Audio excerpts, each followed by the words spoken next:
Ladies and gentlemen, welcome to the Poydras Street Podcast. I'm Corey Roldan. I'm Thomas Cawthorn.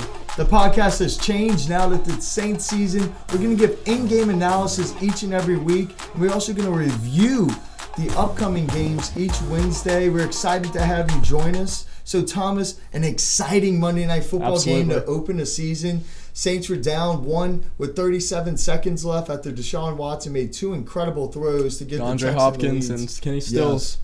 Former Saint Kenny Stills. Absolutely. But the atmosphere was just electric there. I was in the Superdome. Some Texans fans were celebrating after DeAndre Hopkins made that throw over Marshawn Lattimore, and then Kenny Stills, as you said. But Drew Brees had 37 seconds left. So I kind of looked at the Texans fans like, man, I've seen this 100 times. What were some of your takeaways from the Monday Night Football game? Well, first of all, I'll tell you what. The Texans fans had a perfect reason to celebrate. They had 37 seconds left, and Deshaun Watson played like a warrior, making clutch throws all night. He was sacked 6 times by that Saints defense, and that Saints defense definitely stepped it up towards the end of the game when they were getting run on and thrown on all through the first half, and mainly the third quarter, and especially that last drive before the Saints got another attempt with 37 seconds left. But the Saints just had a slow first half with missed opportunities. Drew Brees threw an interception in the red zone. So they had to make adjustments. And when they did, it all worked out for the best. Yeah, I agree. You talk about those missed opportunities. In the first half, Drew Brees missed on Michael Thomas a couple times. It was on a slant route and it was on an out route on third down. And the biggest takeaway I've had from that game was the Saints got over some missed calls by the referees, so to speak. In the first half, Michael Thomas caught the ball with 41 seconds left. And it should have been a runoff to 31 seconds after they reviewed the play. But instead, the referee stayed at 26 seconds and had a runoff at 16 seconds. Saints could have had 2 or 3 more plays in that drive and really gotten good field goal range for Will Lutz. And referees, Drew Brees set out the game. And everybody remembers the last time the referees were in the Superdome. Throw the flag. Speaking of throwing the flag, they shouldn't have thrown the flag on the missed extra point as well. But Drew Brees, being the leader he is, you have to get over that, and you have to continue to play football. And I think he did a really good job of that. Also, offensively, Ram-checked, looked good. J.J. Watt got Ram-checked. He absolutely did. He didn't. The first time in his career, he didn't have a tackle or a sack. The Saints' game plan worked out perfectly for J.J. Watt. And also, Alvin Kamara had an unbelievable game. He had 13 carries for 97 yards. It looked like Barry Sanders out there just slipping through tackles, receiving the ball. He had 7 catches, 72 yards. And one big thing I noticed from him, he was a leader out there on the field. Absolutely. I saw him, go over to Devontae Harris after he struggled a couple of punt returns, kind of give him advice, pat him on the back. He was coaching up Traquan Smith on the sideline, running routes, and Traquan had a good touchdown. That was the most impressive thing. But as you said, there were missed opportunities. Von Bell had a missed interception he could have caught. Demario Davis had 2 missed sacks. I love Demario, the way he plays. Defensively, there are so much areas and room to improve that the Saints can't make these mistakes on the road. Especially in the secondary. And for that secondary to really step it up and look like they are playoff contenders, Super Bowl contenders, they have to start manning up. They got to do bump and run, man coverage most of the time. But they were just really weak in the zone defense as well. Oh, yeah. DeAndre Hopkins, it seemed like he found the zone each and every time. And Deshaun Watson impressed me. You said it earlier. That guy got hit and hit hard. He had 6 sacks, the Saints, and they were pressured like basically every play. The Saints were bringing multiple blitzes, and he just stood in there. Even his touchdown run, he got hit, and he went into the tent. And he didn't miss a drive, which was unbelievable. Yeah, Deshaun Watson was definitely he was standing up in the pocket. He really had that pocket presence. But Laramie Tunsil, the left tackle, had some struggles the other night against that Saints defense. Oh, he did, and especially Trey Henderson, who had 2 sacks, the third-round pick from 2 years ago. Henderson looked really good. He looked like what we all hope Marcus Davenport would be, right? Marcus, I know it's game 1, but Davenport might be the most athletic player on the field for the Saints defense, and he really he disappeared. He didn't do much. Cam Jordan had a sack. Malcolm Brown looked really good. Trey Henderson looked really good. The Saints defensive line looked solid, but the secondary, struggled a little bit, and that's kind of historically, the Saints struggle. Historically, in their first two games. that's what hurts us in the playoffs as well. You had the game against the 49ers back in 2012, and then you had the Minnesota Miracle. And so it's just the secondary has to improve in order for the Saints to win the Super Bowl this year. Also, talking about the secondary, Marcus Williams had a great interception, but he had 2 plays yesterday where he ducked his head the same exact way he did versus the Minnesota Miracle. Sorry for bringing it up, but it was on the Deshaun Watson touchdown, right? He kind of just went in there. I mean, he needs to learn how to wrap up, get in there, and make a good, solid tackle, and he'll go a long way. And that's just fundamentals, Corey. It's just wrapping up, as we were taught when we played football, wrap up, garbage truck, and drop. Mm-hmm. Not throw your head down and throw your body at somebody. So it's just all fundamentals, just going back to the basics. What was your deciding factors of the game? My deciding factors was definitely Drew Brees' his veteran mentality towards the end of the game. After Houston drove down on 2 plays, one pass to DeAndre Hopkins and the other one to Kenny Stills with 37 seconds left. I'm sure every Saints fan was like, "Oh no, here we go again." And so Drew Brees kept his composure. 3 throws down the field, 2 to Michael Thomas, I believe. And one to Michael Thomas. And 2 to Ted Ginn. Mm-hmm. Okay, and so then, he finally gets him to the 40 with about 6 seconds, and then the Saints were able to stop the clock in order for Will Lutz to kick the field goal. What a bomb by Will Lutz, and 58 yards. What a bomb. I like his reaction to it. He didn't even see it go in. He knew it. He knew it was going in. Yeah, what a bomb. My deciding factor, though, was Alvin Kamara. I mean, this guy was incredible. In the second half, the Saints, instead of calling plays, the Saints called numbers. Absolutely. They called 41, right? And they called 13. Michael Thomas had 10 catches for 120. And their 2 big players, their 2 big money makers, showed out for the Saints. And now that's going to bring us on to the Los Angeles Rams. The Saints and Rams have a little bit of a history, to say the least. This is fourth time playing them in 2 years. Yeah, 4th time going to be playing. They started in 2017 in November, and then they played last year at home where the Saints won when Michael Thomas brought out the phone, 45-35. And then, obviously, the NOLA no-call NFC Championship game that everybody remembers. Throw the flag. Let me ask you a question. Do you think the NFL scheduled this game for week 2 on Sunday during the day to get rid of that attention to the game? Well, they can definitely try, but all eyes are going to be on this game. It's a rematch, and the Saints are going to have that revenge mentality going into this game. Last year they had a revenge mentality versus the Minnesota Vikings as well. And you saw it was on happened. Sunday Night Football, and they started out slow, right? It's kind of like a little jitters. You try to play well, and then that defense started creating turnovers. That's when Marcus Davenport, we talked about earlier, stepped up during that game. Right. P.J. Williams had a pick 6. Anzalone really started to show himself there in that game. And I really feel like the Saints want to win this football game versus the Los Angeles Rams. They really need to get pressure on Jared Goff. Since 2017, Jared Goff has a passer rating of 28.8 against the blitz, 29.8 against the blitz. So I think the Saints need to have the same kind of game plan they had versus Deshaun Watson. Yeah, I feel that this game plan for this football game is going to be getting after Jared Goff, like they did against Deshaun Watson. 6 sacks on Deshaun Watson. It should have been more, like you said. Demario Davis missed 2 of them. Mm-hmm. And so if the Saints get after Jared Goff, and if the Saints are able to protect Drew Brees from Aaron Donald in that defense, I think that's the key to victory in this football game. Also, another victory. Last season, the Saints were second in the run. They only gave up 1,283 yards rushing, and they were 3 yards away from being the best team in the NFL against the rush. But in that Monday Night Football game, they really struggled against the run. The Texans had 180 rushing yards. And the biggest thing with the Saints and the Rams and why they won the regular season game and why they probably should have won the NFC Championship game is they stopped the run. Absolutely. It was the dinks and dunks that hurt the Saints.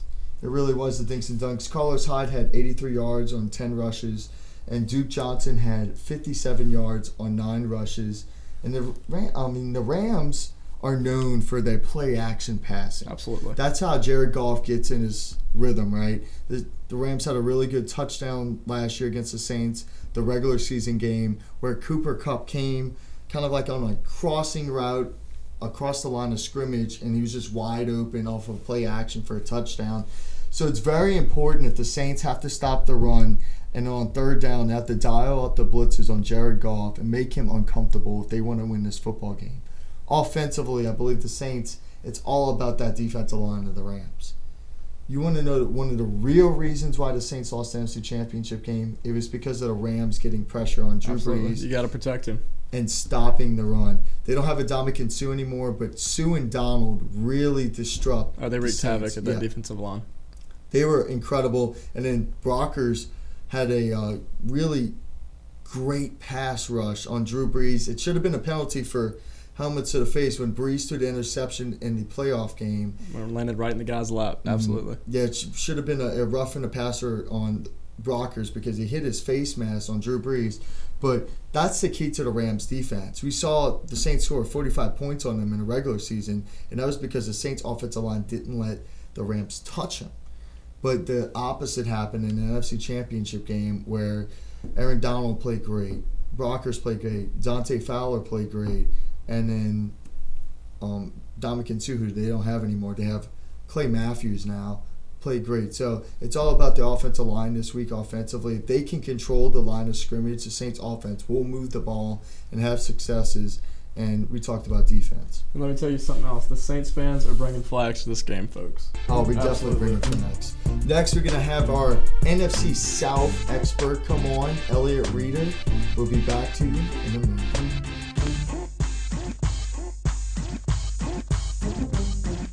Welcome back. Now we have our NFC South expert, Elliot Reeder, joining us. Welcome, Elliot. How you doing today? Pretty good. So a big weekend in the NFC South, the first weekend of the season. The Panthers played the Los Angeles Rams, who the Saints played this week.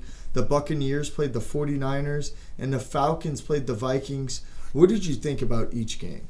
Well, I think the Panthers against the Rams, they came back, they finished really good late, and I think they're going to be a good team this year. I don't know if they're going to be a legitimate Super Bowl contender, but I think they're going to be a really good team. But the one thing with them is that they have the offensive weapons, but my question with them is the consistency, and most importantly probably for them is Cam Newton going to be able to stay healthy throughout the entire season? Well, talking about Cam Newton, man, he's like Deshaun Watson. We just saw Deshaun Watson take a ton of toughness. Hits. Yeah, he's tough, but he takes a ton of hits, and that's not really good for a quarterback. Yeah, and I think Cam Newton sometimes, too often, he seeks out contact and he goes out of his way trying to make a statement, trying to make a big play and get his team amped up, which is good and fine every once in a while. But I think it happens too often, and he puts himself in too much danger doing so. How important do you think it is to win your first game in the season? I think it's important to kind of get the season started off, especially with the Saints. You know, if last season ending the way it did, it's important to come out and win your first game and get some momentum back and kind of calm everything down. But as we've seen with the Saints in the past, the Patriots have had slow starts to the season in the past. You can overcome a loss in week 1 or week 2, especially in the NFL where, you know, teams are making the playoffs with 6 losses. You can overcome a loss, but I think a lot of it has to do with how you ended the season before.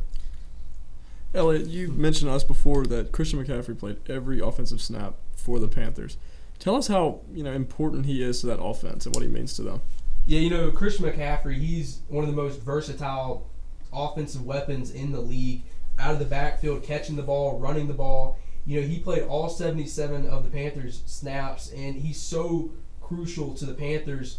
And that's why I wonder if him playing 100% of their snaps is maybe not the smartest idea. If they can bring that back a little bit, maybe he'll play 60 out of 77. It's great him playing 77. It's great for my fantasy team, but maybe not for the longevity of Christian McCaffrey's career, because the Panthers are going to want 100% Christian McCaffrey week 16, week 17 if they're pushing for the playoffs, not necessarily in week 1. They kind of had to do it. They were in a shootout with Los Angeles, but it's maybe not the smartest decision week 1 having your arguably best player playing every single snap. Well, just kind of talk about that too. The Saints, they gave Alvin Kamara 13 rushes. He did have 97 yards, but it's about, keeping him fresh for the postseason.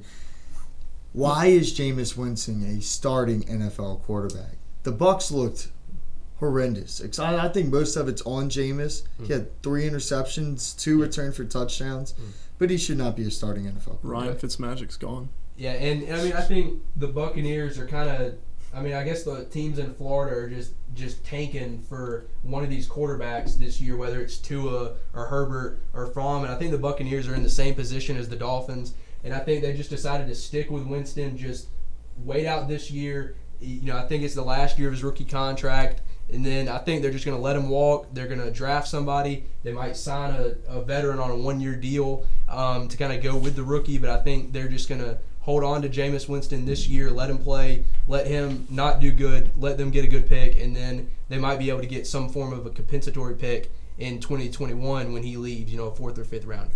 Well, you're talking about that also. They have a ton of weapons on offense. They got Mike Evans, you got Godwin, you got a lot of guys, O.J. Howard, that just playmakers for the Bucs, and you got a really good head coach in Bruce Arians.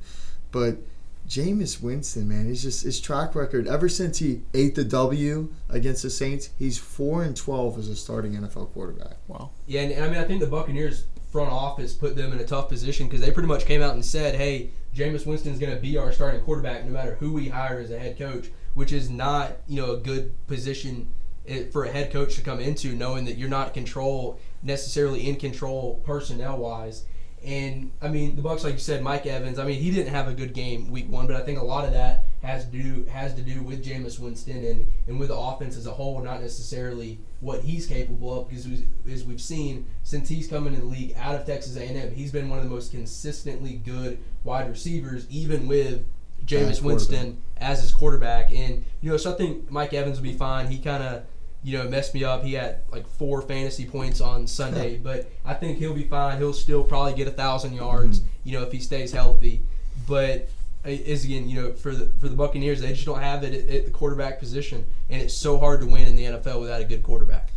So, Elliot, now we go on to your Atlanta Falcons, who had a horrible game against the Minnesota Vikings. Sitting there watching it, it's 28-0, and then Falcons scored 2 touchdowns late. What's wrong with your Atlanta Falcons? Well, I think the biggest issue right now with Atlanta is still the offensive line. And it's crazy. The Falcons went out and signed. They realized it last year that the offensive line was just horrid.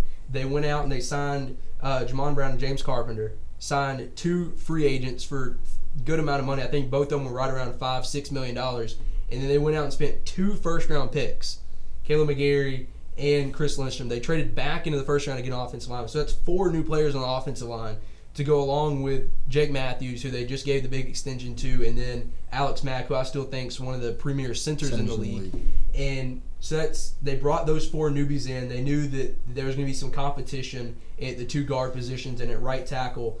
And there was this hope that the Falcons were just going to have this new great offensive line that was going to be very similar to the one when the Falcons made the run to the Super Bowl. They had a really good offensive line that year. And it just didn't happen week 1. I mean, Anthony Barr and company was just living in the backfield every play that they were in the backfield. Devontae Freeman had no room. Matt Ryan had no time to get the ball off, and everybody's trying, poking fun at Julio Jones didn't have that good of a game until, the 4th quarter caught a touchdown. But, I mean, all that was based on the offensive line. You look at the Cardinals last year. They had a terrible offensive line. And Josh Rosen, in my opinion, was not the problem in Arizona last year. It was the offensive line.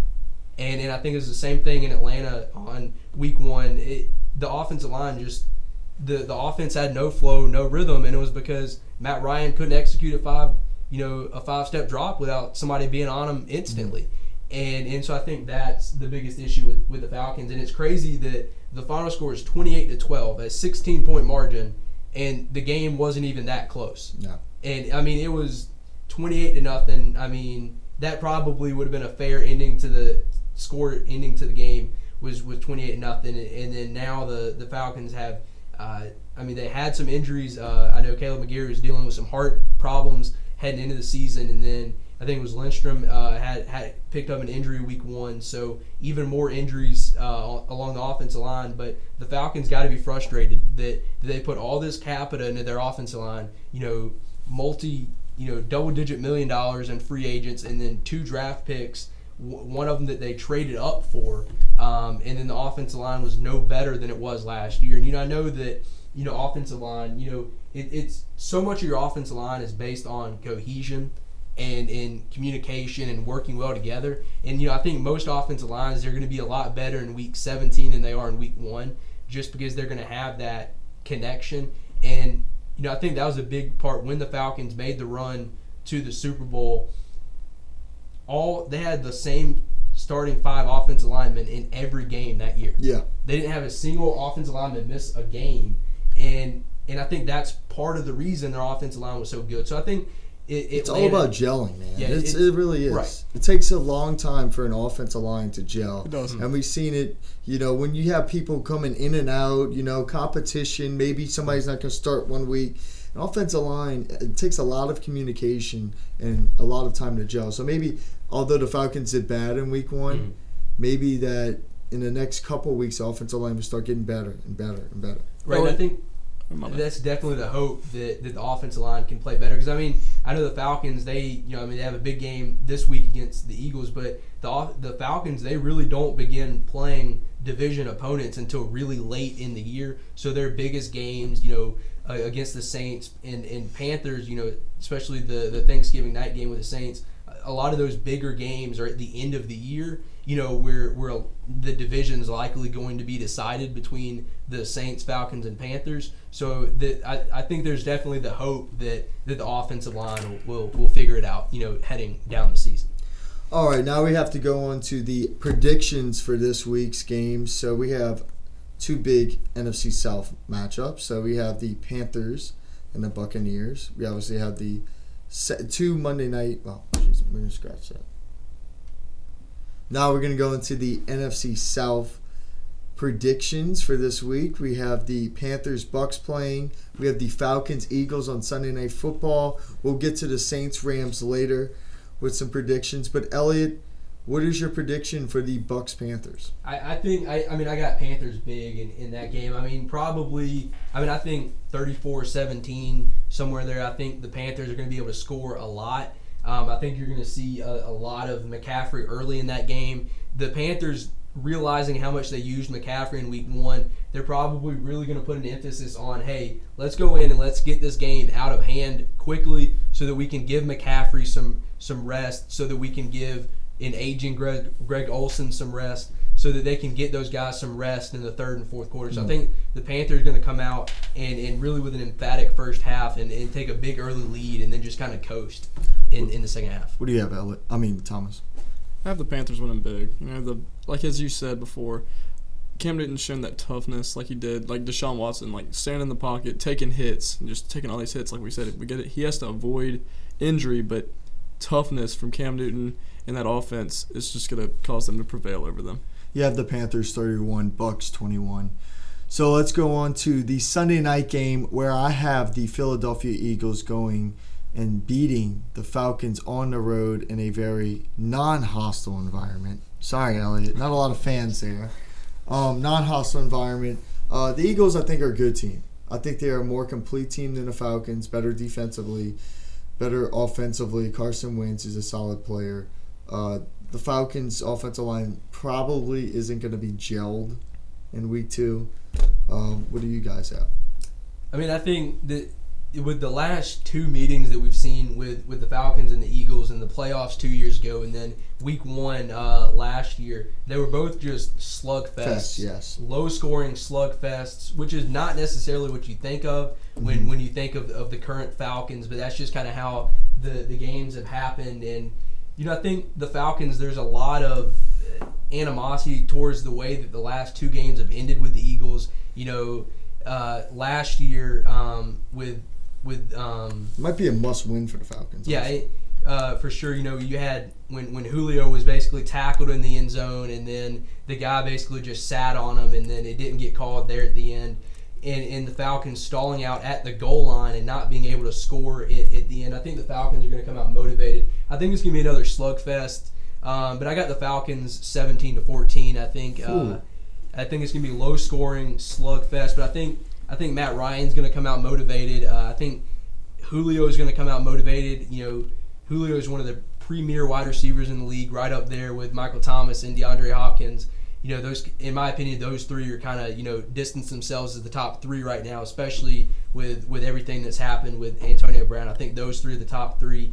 And I think Julio's frustrated about the way week 1 went for him. I think he's frustrated, or maybe not frustrated, but he's ready to get past this off season and the contract stuff. I think Julio Jones is just ready to go play football and just, ready to go have a 100-yard game. But I got the Falcons by 3. Thomas. I have the Eagles winning because, as you said, the Falcons have had these offensive struggles, and from what I saw from that game, they got behind early against the Vikings. And I feel like that's the key to the Eagles winning this game, is them getting ahead early and not giving the Falcons enough, time to come back. As the Eagles they're going to get a fast start in this game, I feel like. I have the Eagles also. I'm saying 31-14 in this one. 31-14? 31-14. Oh, man, it's a big score. I'm going to say it's going to be a close 27-24. And as you were saying, the Eagles getting out to a quick start. And I think for the Falcons, that's kind of where you get into danger, is if you're having offensive line struggles and then you get behind in the game, the opposing defense knows you're going to be trying to throw the ball. So those DNs are going to be just – their ears back, just going straight for the quarterback, and then it's going to really show when you're having these offensive line struggles. So I think the Falcons, the key to this game is to not have what happened last week happen, and maybe not to jump out early, but to stay in the game. Maybe have it tied, early, but to stay in the game, and that way, the defensive line. The Eagles have a really good defensive line, but to keep that defensive line having to respect the run and not being able to just tee off, just try to tee off on Matt Ryan the entire game. You told us about the offense for Atlanta. Mm-hmm. Tell us a little bit about the defense and what they need to do to win this game. I think the defense, Atlanta's really their quest over the last decade, it seems, has been, let's try to find a pass rush. Yeah. Vic Beasley, they spent first-round pick on him. He had that one really, really good year, and then he just hasn't done much since. And, the Falcons, they got to decide whether they're going to re-sign him this year. He's going into the last year of his deal, but Tack McKinley really hasn't lived up to expectations. He's been inconsistent. So I think the Falcons really just got to find a pass rush. And, I think they're better right now in that regard than they were, a year ago or 2 years ago. And, the Falcons, at each, they have stars at each level. They have, at the back end, Keanu Neal at safety, one of the hardest hitting and best safeties in the league. Deion Jones, one that, player that the Saints let get out of their backyard. But I think we got a pretty good guy in Michael Thomas in that round. So yeah, but Debo, he's just really talented at linebacker, and so the Falcons have the talent. They just got to put it together defensively and just be consistent. Be consistent. Well, Elliot, it's great for you to join us, and we're going to take a quick break now, and we're going to get back to the Saints predictions and just wrap up the show.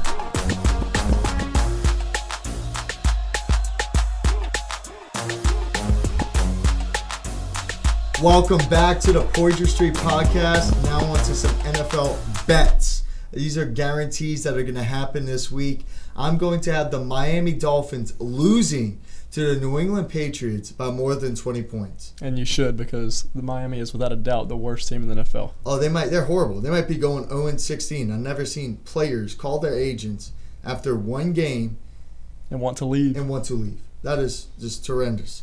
Also, Baker Mayfield's going to wake up Monday morning feeling dangerous, and the Browns are going to beat the New York Jets by more than 10 on Monday Night Football. I have Baker Mayfield and the Browns winning by more than 10 as well against the Jets, because Baker Mayfield's going to redeem himself after the 3 interceptions he threw in the fourth quarter against the Titans. And I also have Baltimore beating Arizona by more than 14, even though they play the Dolphins and beat them by 59-10, but I feel like they're just going to beat Arizona by more than 14, the way Lamar Jackson looks here lately. Yeah, he's also a pretty good running back. He can throw the ball. He's pretty good. He's pretty good. So now on to the main event, the Flag Bowl, the no call, whatever you want to call it. The New Orleans Saints play the Los Angeles Rams in the LA Coliseum. Thomas, what is your prediction? I have the Saints winning 23-20, the opposite score of the NFC Championship game. Okay, so I got mine. You ready for mine? Saints are going to start off slow early. Saints defense is going to hold the Rams enough to give Drew Brees the ball with around 1:30 remaining, down 6. Drew Brees goes down the field, does a touchdown pass to Jared Cook with 20 seconds remaining. And the Saints hold off the Los Angeles Rams and defeat them by the score of 28-27 to improve to 2-0. So another nail-biter with Drew Brees showing his veteran mentality, driving the Saints down the field once again. Another nail-biter and Drew Brees doing what Drew Brees does best, being the GOAT.